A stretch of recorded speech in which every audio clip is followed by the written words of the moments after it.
అర్థమైందా? స్కిట్ అర్థమైందా? ఎప్పుడు చేయాల్సిన పని అప్పుడు చేయాలి, చదివేటప్పుడు చదవాలి, ఆడేటప్పుడు ఆడాలి. మళ్ళీ మనకి టైం రాదు. పెద్దగైన తర్వాత దాని గురించి బాధపడితే మళ్ళీ మనకు ఆ టైం వస్తుందా కదా. కాబట్టి అది నేర్చుకోవాలి అనేటువంటి ఉద్దేశంతో ఇప్పుడు మీరు క్లాస్లో ఎంతోమంది ఉన్నారు, ఒకరొకరు ఒక్కొక్క పొజిషన్కి వెళ్తారు. చాలా రోజులైన తర్వాత చూసుకుంటే అప్పుడు బాధపడితే దానివల్ల ప్రయోజనం ఉండదు. కాబట్టి ఇప్పుడు చదివే టైంలో చదవాలి అన్న ఉద్దేశంతో వాళ్ళు స్కిట్ చేశారు. తర్వాత మీకు సోషల్లో వస్తాయి కదా, ప్లీజ్ బాయ్స్ కూర్చోడమా. అరే రైట్స్ ఉంటాయి కదా, ప్రతి పర్సన్కి రైట్స్ అండ్ డ్యూటీస్ ఉంటాయి, హక్కులు విధులు ఉంటాయి కదా. అట్లాగే బాలలకి కూడా హక్కులు ఉంటాయి, చైల్డ్ రైట్స్ ఉంటాయి. రైట్ అంటే తెలుసా? ఓయ్ గర్ల్స్ అండ్ బాయ్స్, సౌండ్ రాకూడదు.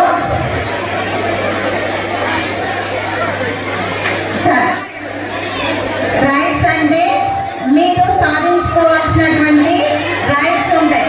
దీంట్లో చూడండి, ఇక్కడ మీకు బాలల హక్కులు 10 ఉన్నాయి. ఎన్ని ఉన్నాయి? 10 హక్కులు ఉన్నాయి. వీటి మీద ప్రతి పిల్లలకి అవగాహన ఉండాలి. ఇవే వేరే కంట్రీస్లో అయితే ప్రతి చిన్న పిల్లల నుంచి ఫస్ట్ అవి నేర్పిస్తారు. మీరు ఉంటున్నారు కాబట్టి మీకు ఏమేమి రైట్స్ ఉంటాయి. ఇంట్లో కూడా చాలా మంది పిల్లలు ఎన్నో ప్రాబ్లమ్స్ ఫేస్ చేస్తూ ఉంటారు, బయటకి చెప్పుకోలేరు. ఈవెన్ పేరెంట్స్తో కూడా ప్రాబ్లమ్స్ ఫేస్ చేస్తుంటారు. కాబట్టి ప్రతి ఒక్కరికి కూడా మీరు ఏం చేయాలి, ఏం ప్రాబ్లం మీరు ఫేస్ చేస్తున్నారు, దానికి సొల్యూషన్ ఏంటిది అని తెలిసి ఉండాలి. తర్వాత మనకి ఒక నెంబర్ ఇస్తారు, గుర్తుందా? ప్రతి ఒక్కరికి మీ రైట్స్ గురించి ఒక నెంబర్ ఉంటుంది, ఒక ఫోన్ నెంబర్ ఉందా? తెలుసా? ఏం నెంబర్? 1098. అది మీ చైల్డ్ ప్రొటెక్షన్ నెంబర్ అన్నమాట. అయితే మీకు ఉన్నటువంటి హక్కులలో ఫస్ట్ హక్కు విద్యా హక్కు. ఏం హక్కు? విద్యా హక్కు అంటే ప్రతి చైల్డ్ కంపల్సరీ ఎడ్యుకేషన్, ప్రతి చైల్డ్ చదువుకోవాలి. చదువుకునే హక్కు ప్రతి ఒక్కరికి ఉంది. కులం కాదు, మతం కాదు, చిన్న కాదు, పెద్ద కాదు, ఎవరైనా చదువుకోవచ్చు. ఓకేనా? అంతేకాకుండా మీరు 14 సంవత్సరాల లోపల 6 to 14 years వరకు కంపల్సరీ ఎడ్యుకేషన్. తెలుసు కదా, బాల కార్మికుల చట్టం ఉంది. దాని ప్రకారం ఏం చేస్తారు? పనిలో పెడితే శిక్ష ఉంటుంది తల్లిదండ్రులకు కదా. కాబట్టి ప్రతి విద్యార్థి తప్పకుండా చదువుకోవాలి. ఏం హక్కు అది? విద్యా హక్కు. రెండో హక్కు మనుగడ హక్కు. ఏం హక్కు? మనుగడ హక్కు అంటే మీకు జీవించే హక్కు ఉంటుంది. మరి మీ తల్లిదండ్రులకు మీ తల్లిదండ్రులకు పుట్టుకనిచ్చిన తర్వాత మీరు బ్రతకడానికి కావాల్సినటువంటి అవసరాలన్నీ ఎవరు తీర్చాలి? మీకు ఎవరైతే పుట్టుకనిచ్చారో వాళ్ళు మిమ్మల్ని చూసుకోవాలి. మీకు జీవించే హక్కు ఉంటుంది. తర్వాత రక్షణ హక్కు.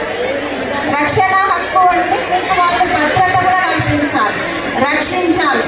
మరి ఇప్పుడున్నటువంటి సమాజంలో చాలా ప్రాబ్లమ్స్ ఫేస్ చేస్తున్నారు, ముఖ్యంగా ఆడపిల్లలు. బయట భద్రత లేకుండా ఉంది కదా. కాబట్టి ఆ రక్షించే హక్కు మీ పేరెంట్స్కి మీకు ఇవ్వాలి, అని మిమ్మల్ని రక్షించాలి. వాళ్ళు ప్రతి బయట ఉండేటువంటి, ఇప్పుడు చూడండి, చిన్నపిల్లల్ని తీసుకొని అడుక్కుంటుంటారు.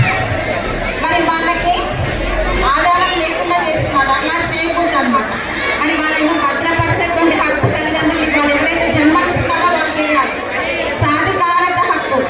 మీరు ఏదైనా చేయగలిగేటువంటి హక్కు ఉంటుంది. అభివృద్ధి హక్కు.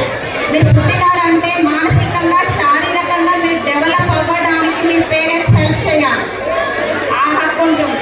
ఆరోగ్యం కల్పించేటువంటి హక్కు.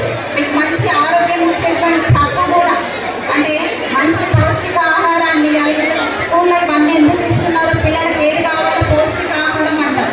అవి ఏదైతే కావాలో అవన్నీ ఎవరు కల్పించాలి? అక్కడ మీ తల్లిదండ్రులు కూడా మీకు కల్పించాలి. తర్వాత వ్యక్తిత్వ గుర్తింపు హక్కు. ప్రతి ఒక్కరికి ఒక ఎక్నాలెడ్జ్మెంట్ ఉండాలి, గుర్తింపు ఉండాలి. ఆధార్ కార్డు మనకి ఎట్లా ఉందో ప్రతి పిల్లవాడు కూడా గుర్తించాలి. తర్వాత వ్యక్తీకరణ హక్కు. మీ భావాలను